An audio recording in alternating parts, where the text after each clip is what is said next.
Assalamualaikum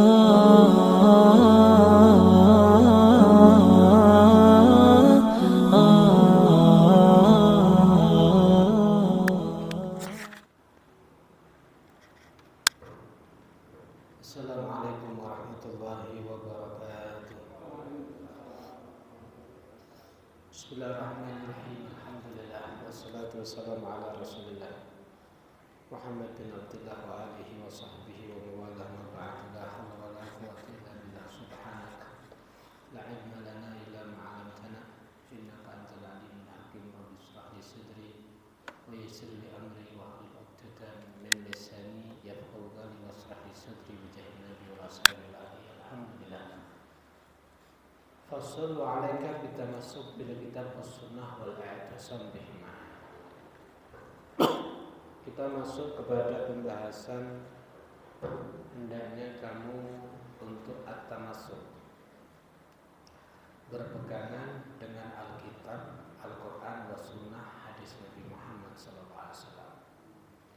Wal i'tisam bihima, benar-benar kamu ini berpegangan dengan keduanya. Fa innahuma dinul qawim, karena di dalam kedua Al-Quran dan hadis itu nampak agama Allah yang lurus, yang tegak, wasiratuhu al-mustaqim, dan jalan beliau yang lurus. Man akhad bihima salim wa ghani, siapa orangnya mau mengambil dengan Al-Quran dan hadis, maka dia selamat dan akan beruntung. Wa rasyad wa usi, dia akan tertunjukkan kepada jalan yang benar. Wa usi, dia akan terjaga dari kekeliruan. Jadi kalau dengan Al-Quran Anda selamat, Anda beruntung, Anda tertunjukkan, dan Anda terjaga dari kekeliruan. Wa man hat anhuma, kalau Anda berpaling dari keduanya, dhalla wa nadim wa halaka wa qusim, maka sesat, menyesal, binasa, dan hancur sudah. Oleh karena pada hal itu Al-Imam Al-Habib Abdullah bin Al-Haddad dalam kitab ini belum mengatakan faj'alhuma hakimain alaik, hendaknya jadikan Al-Quran dan hadis Nabi Muhammad SAW sebagai hakim untuk kamu, sebagai pemutus masalah kamu. Wa mutasarrifina fik, dia yang mengatur di dalam kehidupan kamu. Warji ilahima fi kulli amrik, maka kembalikan kepada keduanya di seluruh urusan kamu. Kenapa? Mumtasilan, karena nurut patuh kepada wasiatnya Allah dan wasiatnya Rasulullah Sallallahu Alaihi Wasallam. Allah Subhanahu Wa Taala telah menjelaskan di dalam Al-Quran, ya ayyuhalladzina amanu atiullaha wa atiur rasulah wa ulil amri minkum. Wahai orang-orang yang beriman, hendaknya kalian semuanya mentaati Allah, mentaati Rasulnya, dan juga mentaati ulil amri, pemerintah di antara kalian. Terus fa in tanaza'tum fi syai', kalau seandainya kamu terjadi perdebatan, persengketaan di dalam masalah, farudduhu ilallah wa rasul, maka kembalikan kepada Allah wa rasul, dan kembalikan kepada ar-rasul. In kuntum tu'minuna billahi wal yaumil akhir, kalau kamu mengaku iman dengan Allah dan hari akhir, dzalika khairu wa ahsanu ta'wila, maka semua itu adalah terbaik dan terbagus untuk kalian semuanya. Perhatikan, ini wasiatnya Allah, wasiatnya Rasulullah Sallallahu Alaihi Wasallam. Kalau kamu berselisih sesuatu, kembalikan kepada Allah dan Rasul. Apa yang dimaksud dengan kalimah Allah wa Rasul? Ay ilal kitab was sunnah, yakni kepada Alkitab Al-Quran, was sunnah, yakni hadis Nabi Muhammad Sallallahu Alaihi Wasallam. jelas. Berarti yang menghukumi masalah kita hendaknya Al-Quran dan hadis Nabi. Yang menata di dalam kehidupan kita adalah Al-Quran dan hadis Nabi Muhammad SAW. Itu sesuai perintah Al-Quran dan ditambah dalam satu hadis Nabi Muhammad SAW menjelaskan, usikum bima in i'tasamtum bih. Aku wasiat ya kepada kamu, bima in i'tasamtum bih, jika kamu berpegang dengan wasiat yang aku wasiatkan kepada kamu, lan tadillu abada, maka kamu tidak akan sesat selama-lamanya. Apa itu? Kitabullah wa sunnati. Ya, ini kitabnya Allah dan sunnahku, hadisku, hadis Nabi Muhammad SAW. Berarti dari sini kalau Anda ngerasa senang, Anda ini hidup selalu di atas hidayahnya Allah, Anda telah berjalan menuju kepada jalan yang terang benderang, putih, tidak ada melencengnya, tidak ada kekeliruannya, hendaknya sodorkan seluruh niat kamu, seluruh akhlak kamu, seluruh perbuatan kamu, ucapan kamu, cocok enggak sesuai dengan sunnah dan hadis Nabi? Cocok enggak dengan Alkitab, Al-Quran dan hadis Nabi Muhammad SAW? Terus bagaimana kalau seandainya semuanya tadi enggak cocok? Ada yang cocok, ada yang enggak cocok. Faqut ma wafaqa. Kalau memang dari perbuatan, ucapan, tingkah, keputusan, niat, akhlak, dakwah kamu, amaliyah kamu, kok seandainya ada yang cocok sama Al-Quran, faqut ma wafaq, maka ambil, teruskan. Wada' ma khalaf. Tapi kalau seandainya ada yang keliru, tinggalkan. Ternyata ini enggak sesuai dengan Al-Quran hadis, tinggalkan. Terus wa'man 'alal ihtiyat, hendaknya kamu kalau beramal itu hati-hati. Wa kullu man bighairi ilmin ya'malu a'maluhu mardudatun la tuhbadu. Setiap orang yang beramal tanpa dasar ilmu, maka amalnya mardudah, ditolak oleh Allah, tidak akan diterima oleh Allah Subhanahu wa taala. Maka ambil. Terus buat tabi al-ahsan abada. Mungkin anjuran daripada Quran dan hadis ada baik, ada yang lebih baik, maka pakai yang lebih baik. Karena karakter orang itu semakin mukmin, semakin imannya baik, ilmunya semakin bagus, bukan sekedar dia memisah antara baik sama buruk, bukan, tapi disadarkan kepadanya dua hal, baik dan terbaik, maka dia ngambil yang terbaik. Ya, bukan sekedar baik dan buruk. Kalau baik dan buruk itu anak-anak kecil. Kalau kamu adalah ada yang baik, ada yang lebih baik, maka ambil yang lebih baik. Wala tabtadi fid dunya fiddin, dan jangan buat bid'ah. Jangan buat perkara yang baru yang bertolak belakang dengan Al-Quran dan hadis urusan agama. Wala tattabi ghaira sabilil mu'minin, jangan kamu mengikuti jalan-jalan yang tidak pernah ditempuh oleh orang-orang mukminin. Kenapa? Fatakhsur ad-dunya wal akhirah, nanti jadinya kamu nyesel di dunia, lebih-lebih nanti di akhirat. Dzalika huwal khusranul mubin. Kalau udah di akhirat itu adalah penyesalan yang sangat nampak. Baik, sedikit kita masuk kepada bid'ah yang tidak boleh diikuti.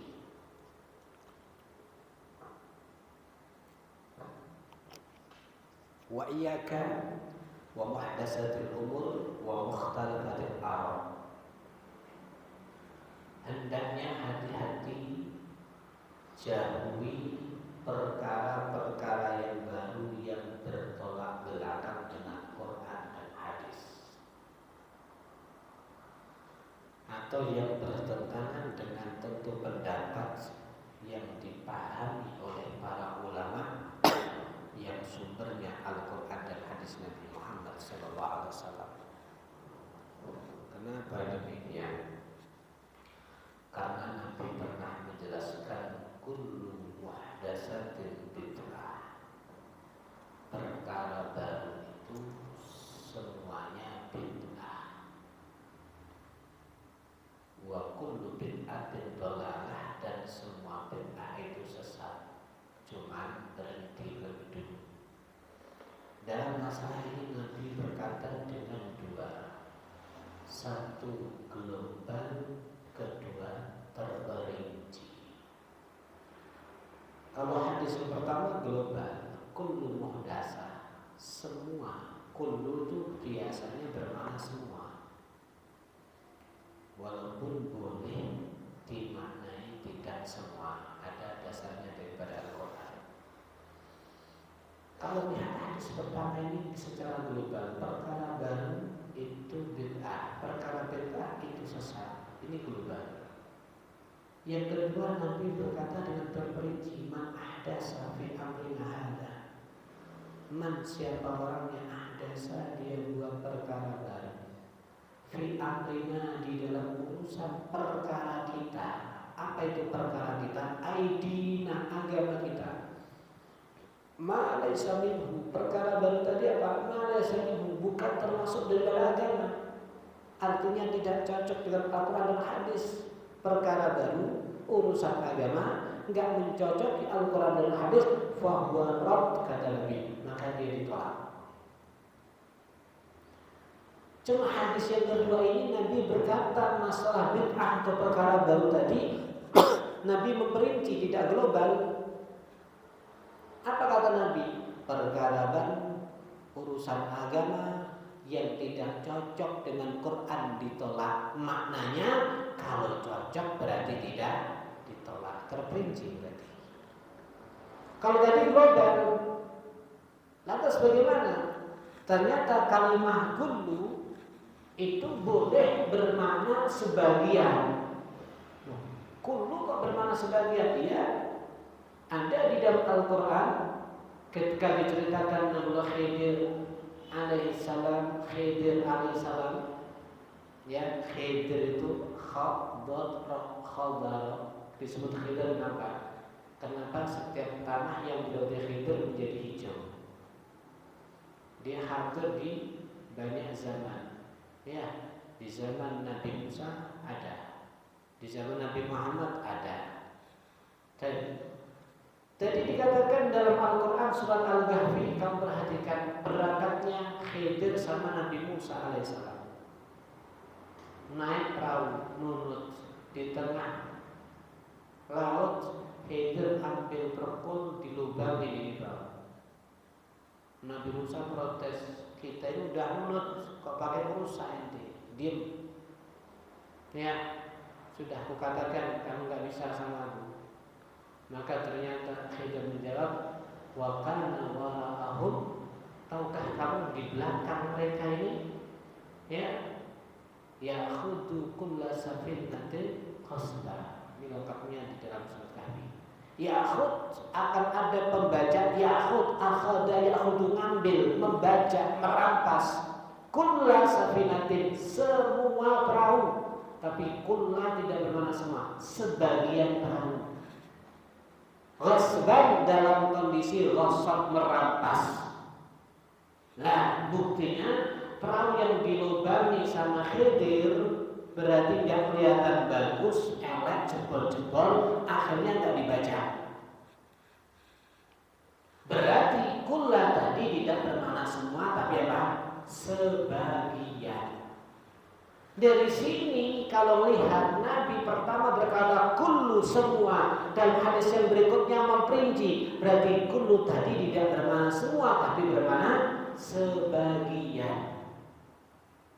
Lebih kuat lagi kalau seandainya kullu kita maknai semua bid'ah itu adalah keliru atau sesat atau dhalalah. Lihat Sayyidina Umar ibn Khattab, dia lebih tahu dengan Al-Quran dan hadis Nabi Muhammad. Sampai bagaimana Nabi mengatakan, alaikum bisunnati wa sunnati khulafai ar-rasyidin al-mahdiyyin min ba'di. Hendaknya kamu pegang sunnahku dan sunnahnya para khulafa rasyidin yang cerdas daripada sepeninggalku. Dalam hadis yang lain, iktadu billadaini min ba'di Abi Bakar wa Umar, silahkan kamu ikuti sepeninggalku daripada dua orang ini, Abu Bakar wa Umar. Khulafa Rasyidin diantara juga ada Sayyidina Abu Bakar dan juga ada Sayyidina Umar. Perhatikan, Nabi memerintahkan kepada kita mengikuti Abu Bakar, mengikuti Umar. Kemudian ketika Sayyidina Umar bin Khattab mendapatkan satu kabar hadis dari Sayyidina Ali tentang keutamaan bulan Ramadan, ada malaikat yang turun untuk mencari perkumpulan yang baik supaya bisa bergabung, yang menyentuh dan disentuh sama malaikat jadi orang beruntung dan seterusnya. Ada beberapa hadis itu. Maka termotivasi Sayyidina Umar ini, orang-orang sholat di malam hari di bulan Ramadan ini hendaknya dikumpulkan jadi satu ya. Kumpul jadi satu, imamnya satu. Padahal di zaman Nabi nggak ada. Zaman Sayyidina Bakar juga belum ada. Sholat di bulan Ramadan itu di tengah malam, ya, itu mereka sholat satu gerombol-gerombol itu. Ada mungkin satu kabilah, ada cuma sendiri dan seterusnya. Tapi zaman Sayyidina Umar dikumpulkan jadi satu semuanya. Teroban, jangan gerombol-gerombol ya, kumpul jadi satu. Imamnya satu. Setelah terjadi dikumpulkan jadi satu, imamnya satu, apa kata Sayyidina Umar? Sayyidina Umar bergumam, berkata, Ni'mah. Ni'mah itu lawan kata bisa. Dalam bahasa Arab itu ada ni'mah, ada bisa. Kalau bisa maknanya seburuk-buruknya. Tapi kalau ni'mah bermakna sebaik-baiknya.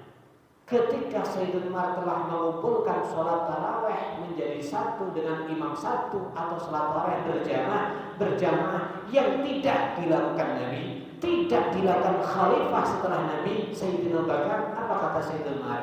Sayyidina Umar mengatakan, ni'matil bid'ah hadihi. Sebaik-baiknya bid'ah perkara yang baru ini adalah sholat tarawih berjamaah.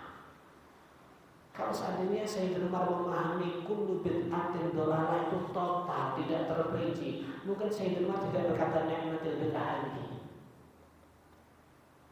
Ya, mungkin Sayyidina Umar tidak akan berkata itu. Demikian di zaman Sayyidina Umar itu membuat satu catatan kepada para pegawainya. Mungkin ada gaji sekian. Zaman Nabi tidak ada. Bahkan Sayyidina Abu Bakar juga berbuat perkara bid'ah. Apa itu? Ketika Quran di zaman Nabi turun, maka dihafal oleh para sahabat. Ada yang ditulis di tulang, ada ditulis di daun, mungkin sebagainya. Jadi Quran fi suduri ashabi Rasulullah, di hatinya para sahabat Nabi. Maka Nabi meninggal, banyak orang murtad. Ada yang ngaku jadi Nabi, Muslim al-Qadar, ada perempuan ngaku jadi Nabi, ada yang nggak mau bayar zakat dan sebagainya. Sampai Sayyidina Umar punya pendapat inisiatif harus diperangi, sahabat keluar perang. Karena berperang, banyak yang terbunuh. Para hamilul Quran, para orang-orang, para hafid yang hafal Quran, ya, hamil yang hafal Quran, banyak terbunuh. Akhirnya ada usul kepada Sayyidina Abu Bakar waktu itu jadi khalifah. Ya Abu Bakar, coba Quran dicatat, ditulis jadi satu supaya tidak hilang nanti Quran. Apa jawab Sayyidina Abu Bakar? Enggak.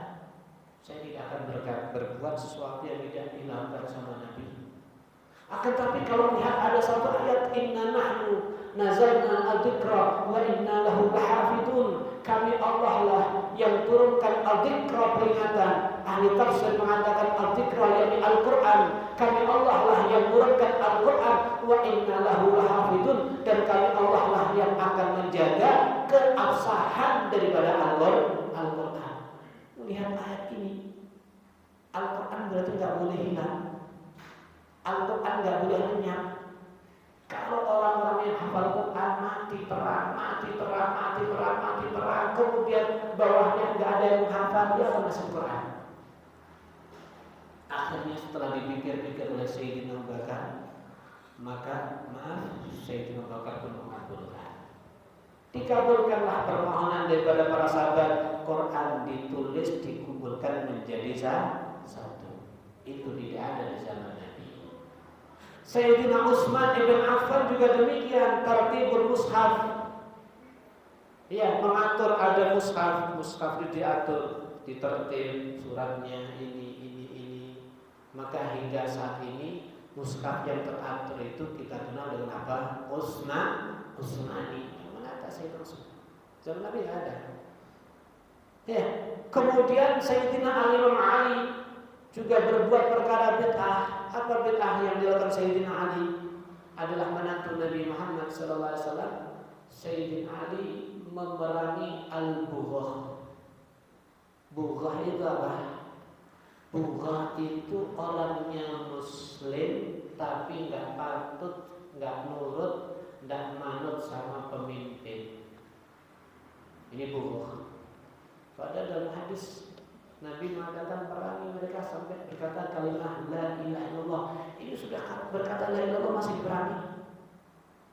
Berarti Sayyidina Ali berbuat bohong. Sayyidina Ali melakukan satu bid'ah. Tapi dilakukan oleh Sayyidina Ali. Kalau Anda lihat bagaimana hadis tentang memuji Sayyidina Ali, kalau seandainya ada Nabi ya setelahku, maka Ali mungkin jadi Nabi. Sesungguhnya Nabi kedudukan di sisiku seperti Harun di sisi Nabi Musa alaihi salam. Hanya saja tidak ada Nabi setelahku. Bahkan Nabi mengatakan apa? Ana madinatul ilmi wa aliyu babuha. Kalau aku kotanya ilmu, maka Ali adalah pintunya. Kok Sayyidina Ali memerangi orang Islam? Maka daripada itu pernah Sayyidina ditanya tentang orang Muslim yang mungkin menjadi lawan Sayyidina Ali. Padahal mereka banyak daripada para sahabat. Ya Ali ini gimana? Apakah dia kafir? Enggak mungkin kafir. Apakah dia munafik? Orang munafik itu kalau sholat dalam kondisi malas, mereka sholatnya giat. Ini musuh Sayyidina Ali. Lantas mereka siapa? Wahum ikhwanuna, kata Sayyidina Ali. Saudara kita. Cuma apa? Bahwa alaina dia memberontak dan patuh kepada kita. Sayyidina Ali berbuat bid'ah juga. Ya, oleh karena daripada itu dari sini, dari beberapa keterangan ini, para ulama kita memberikan kesimpulan bahwa tidak semua perkara baru itu buruk, atau tidak semua bid'ah itu mazmum. Maka belum menyimpulkan berarti bid'ah secara simpel ada beberapa bagian. Yang pertama bid'ah hasanah. Hasan itu bagus. Artinya apa? Memang nggak ada di zaman Nabi seperti yang dilakukan oleh para ulama rasyidin, asal tidak tertolak belakang dengan Quran dan hadis. Kita kasih contoh yang simpel aja sudah. Zaman Nabi gak ada pondok. Zaman Nabi gak ada sistem belajar di pondok sebagainya. Kalau kita belajar gak mondok, maka hasilnya gak bisa maksimal. Maaf ya, yang kami ketahui sedikit. Kita kalau belajar di rumah sambil pulang, duduk kalau bahasanya ya, khabiji, maka hasilnya gak maksimal. Tapi kalau pondok, hafal Quran, hafal ayat, hafal hadis ini, hasilnya bisa maksimal. Dan ini gak ada di zaman Nabi. Bahkan demikian untuk orang ajam, bukan orang Arab, untuk memahami Al-Quran, maka mereka butuh alat untuk memahami Al-Quran. Grammar ini adalah nahwu shorof. Zaman Nabi gak ada nahwu shorof. Kitab Jurumiyah gak ada zaman Nabi. Tasrif gak ada zaman Nabi. Dan alhamdulillah kita sedikit terbantu bisa mengetahui makna Al-Quran dan hadis, atau makalah para ahli tafsir, ahli hadis, atau makalah para ulama yang menjelaskan intisari daripada Al-Quran dan hadis. Ini terbantu dengan al-syaraf. Tanpa itu kita tidak ngerti. Berarti dari sini sebagai ulama sangat mengatakan mungkin bid'ah itu bisa hukumnya wajib. Artinya apa? Kalau kamu gak belajar al-syaraf, dari mana kamu akan bisa ngerti hukum Islam yang hukumnya tertuang dengan bahasa Arab? Sampai di mana dengan ahli Al-Arab disalas, cintai orang Arab karena 3 hal. Li'anni Arabi, aku Nabi Arabi. Ya, wal Quran Arabi, Quran juga bahasa Arab. Wal lughatu al-jannah Arabi, dan bahasa al-jannah pakai Arab. Bagaimana kita bisa tahu mana itu bahasa Arab kalau tanpa ada grammarnya, yaitu nau saraf. Berarti dari sini, walau itu tidak ada di zaman Nabi, tapi tidak bertolak belakang sama sekali dengan hadis Nabi, dengan Al-Quran dan hadis Nabi Muhammad SAW, maka tidak ada masalah. Banyak sekali ya contoh-contoh daripada hal yang baru yang mungkin tidak ada di zaman Nabi Muhammad SAW. Oleh karenanya ini maaf sekedar tambahan supaya kita tidak mudah terprovokasi, dibentur-benturkan dan sebagainya. Karena dalam konteks man ghamma ilmuhu tasubul khilafu. Orang itu kalau pengetahuannya sedikit, maka dia mudah menentang, mudah protes dan sebagainya. Tapi sebaliknya man kasura ilmuhu, orang kalau pengetahuannya banyak dari ayatnya, dari hadis, dari beberapa sudut yang begitu luas sekali agama ini, kalau dia banyak pengetahuannya, kasurah khilaf, aqalla khilafu, maka menentangnya sedikit, tidak mudah bingung, tidak mudah terprovokasi dan seterusnya. Ikhwani yang dirahmati Allah Subhanahu wa taala. Kemudian kita ada dibahas bahwa perkara baru ada yang sifatnya baik. Itu yang menurut imam-imam ahlul huda wal hidayah, yang dia tidak bertolak belakang dengan Al-Quran dan hadis. Kenapa kita ikut imam itu? Kok enggak langsung ikut Quran sama hadis? Dari mana kita bisa paham Al-Quran hadis tanpa melalui imam-imam tersebut? Bukankah di dalam Al-Quran dikatakan ulaika alladzina hadahumullah, mereka adalah orang-orang yang dapat hidayah dari Allah, fami hudahumu iktadi. Kalau mereka berjalan di dalam hidayah Allah, kapan mereka dapat hidayah? Karena mengikuti Al-Quran dan hadis, karena mempraktekkan isi perintah Al-Quran dan hadis. Fami hudahumu iktadi. Di saat dia berjalan di atas hidayah, ikuti dia. Maka kita bukan mengikuti orangnya.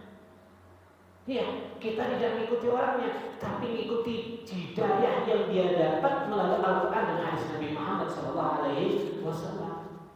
Kenapa? Karena dia yang lebih tahu. Makanya Nabi mengatakan dalam satu hadis, dalam satu sisi Nabi tadi berkata apa? Ya, pegang setelah aku tinggal Al-Quran dan hadis. Tapi di sisi lain, Nabi suruh kita ikut kepada Khulafaur Rasyidin, ikut kepada Sayyidina Abu Bakar dan Sayyidina Umar. Kenapa kok tidak langsung Quran sama hadisnya lagi? Karena Abu Bakar dan Umar lah yang paling ngerti apa makna dan tujuan daripada Al-Quran dan hadis Nabi Muhammad SAW. Bukan ikuti Abu Bakar sama Umarnya, ikuti pemikirannya, mengikuti kepahamannya, mengikuti hidayah yang didapati dari keduanya. Berarti sama kita mengikuti dengan Al-Quran dan hadis Nabi Muhammad SAW. Kemudian itu bid'ah yang baik.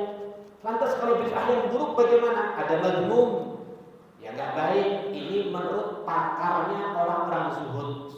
Apa itu? At-tawsik fil malabis wal ma'akil.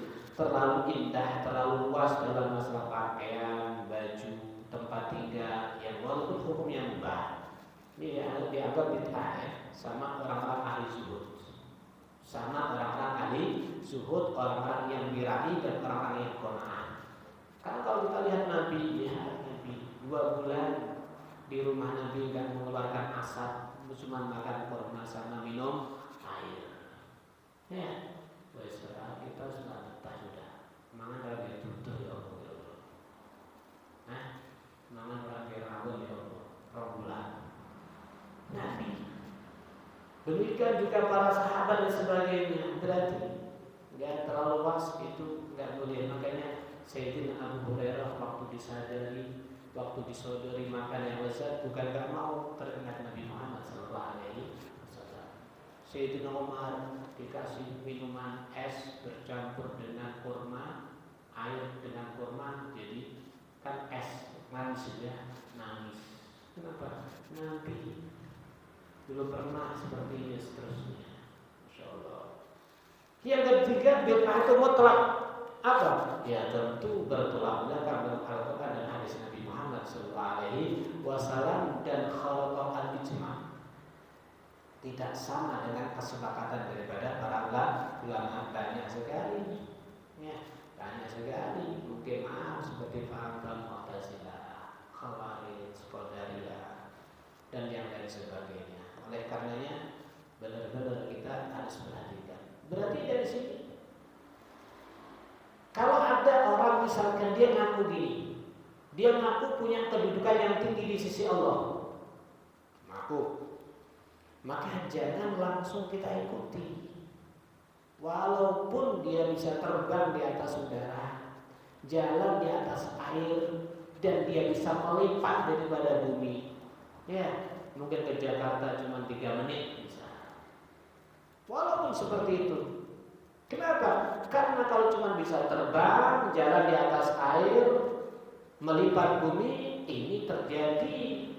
Bahkan lebih pintar daripada itu terjadi siapa? Setan, tukang sihir, para dukun, ahli bernujum dan sebagainya, atau orang-orang yang sesat, mampu mereka.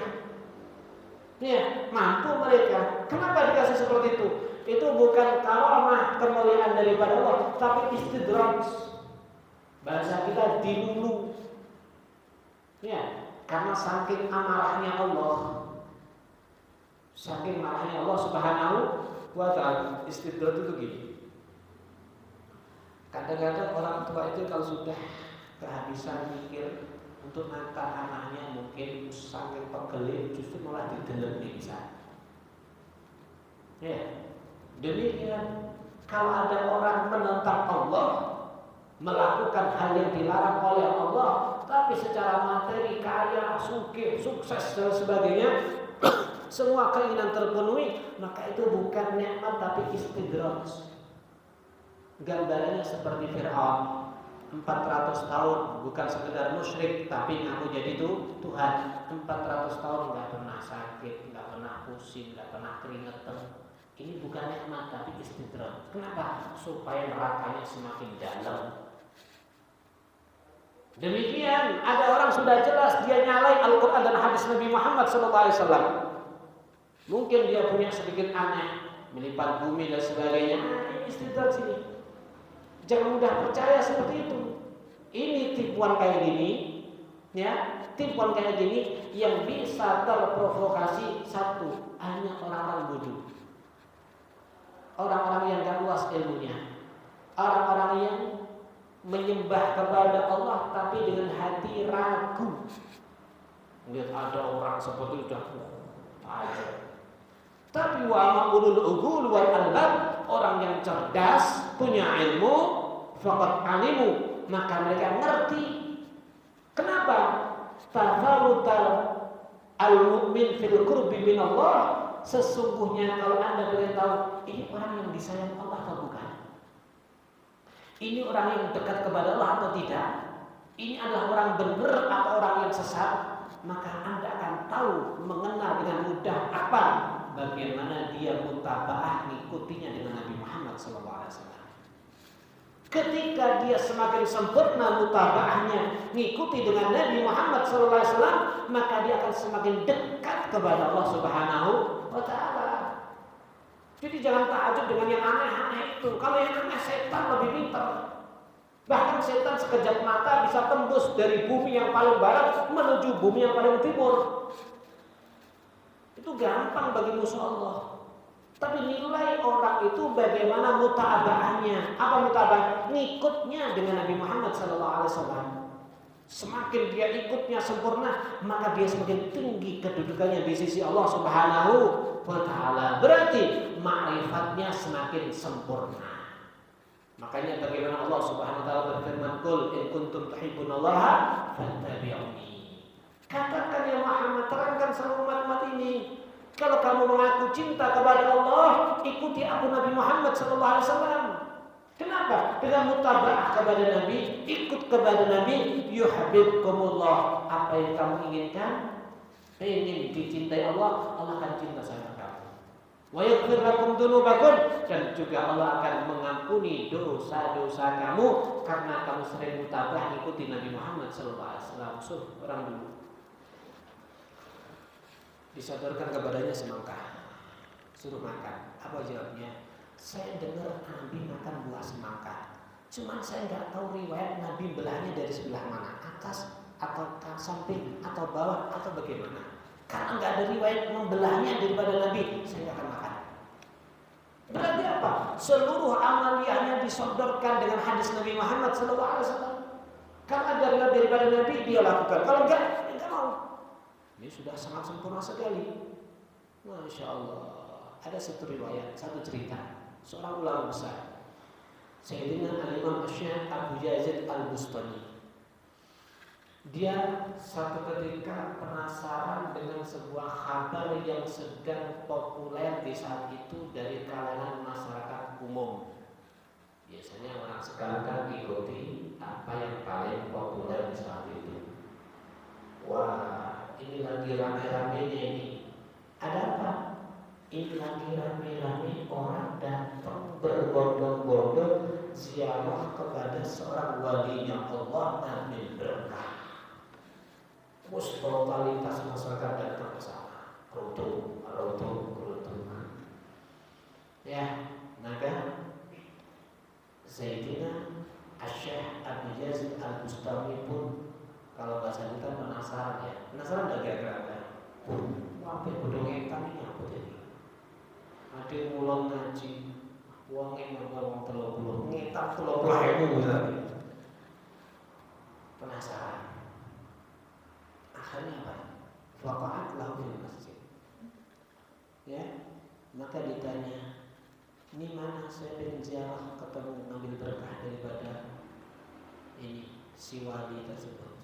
Dijawab, jangan nunggu di sini, nunggunya di masjid. Masih sibuk di rumah. Ya, nanti tak lagi ke masjid, nunggu di masjid ketemu nanti. Wah, mantap berarti ya. Di rumah masyhur, berzikir, berqiraah, beribadah, nunggunya di masjid. Akhirnya berangkat beliau ke masjid. Faqat lahu di masjid. Maka beliau nunggu lama di masjid. Penasaran dengan orang yang diziarah oleh banyak orang yang dikenal orang tersebut. Falamma khalat, maka gak lama alhamdulillah yang ditunggu-tunggu keluar, datang menuju masjid. Ketika dia keluar, khabar Nukhamah. Ketika dia keluar, dia kepingin riak, pengen apa? Ngumbel begitu. Itu apa bahasanya? Riak. Bukan riak kamar ya, ngeriak, mengeluarkan ludah, mengeluarkan ingus, ngumbel. Falamma biha fi haidil masjid. Ternyata imbelnya disemprotnya emang tembok masjid. Kena tembok masjid. Ya, langsung Abu Yazid mulai ziarah-ziarahan. Loh, katanya cari berkah. Sudah dari tadi kan Anda nunggu di sini. Mulai ziarah-ziarahan. Ada apa? Walau yastami'in, enggak perlu saya kumpul sama orang kayak gini ya. Apa alasan Anda? Ini masyarakat totalitas datang ini ngambil berkah. Wa kayf yu'man ala asrarillah. Bagaimana mungkin Allah percaya kepada dia untuk megang rahasia-rahasia Allah, orang yang gak bisa menjaga adab-adabnya syariat. Yang tembok masjid di umbeli, adabnya gak dijaga, sunnahnya gak dipakai, ya gak mungkin dia akan diangkat menjadi kekasih Allah. Jadi kalau Anda ingin tahu orang itu nilainya tinggi dan di sisa waktu untuk berkomiberi, titik ini somiber di sini. Ya, ada nggak hayal yang bisa jalan di atas air? Pernah lihat? Hayal kau siklim budi, siklim. Kalau cuma jalan di atas air banyak yang bisa. Iya, yang paling bagus bagaimana mutabahnya dia dengan Nabi Muhammad sallallahu alaihi wasallam. Sehingga di sini Al-Imam Junaid rahimahullah mengatakan gulu turuk masjud.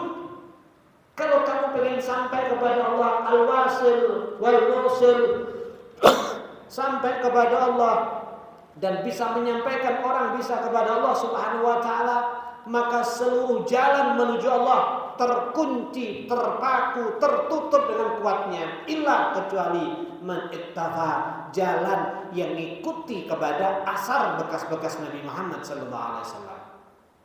Jadi kalau pengen cepat nyampe kepada Allah, ikuti dengan mengamalkan sunnah-sunnah Nabi Muhammad sallallahu alaihi wasallam. Maka cepat nanti sampai. Masya Allah. Oleh karena daripada hal itu, alas kita jangan ikut kepada halayak ramai. Artinya kita punya ilmu, kita harus ngerti siapa yang paling kedudukannya dekat di sisi Allah, bukan karena pasukannya banyak, bukan karena muridnya banyak. Kenapa?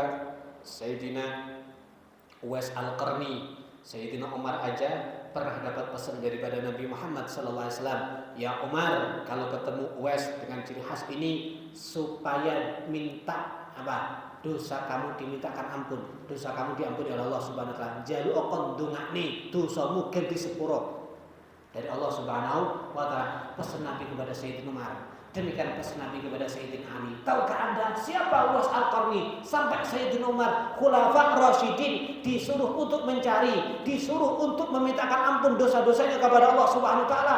Ternyata lelaki yang di atas masyarakat dianggap gila, keluarganya juga nyangka gila. Ya, majhul fil ard, di dunia nggak ada yang kenal sama sekali.